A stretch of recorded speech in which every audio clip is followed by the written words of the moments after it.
أعوذ بالله من الشيطان الرجيم.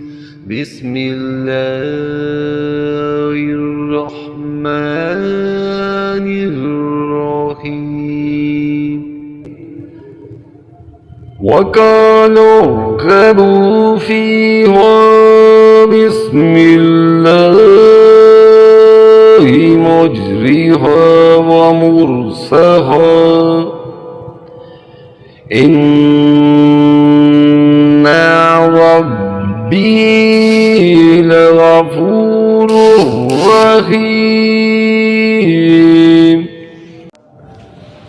नूह अलैहिस्सलाम ने कहा, इस कश्ती में बैठ जाओ, अल्लाह ही के नाम से इसका चलना और ठहरना है।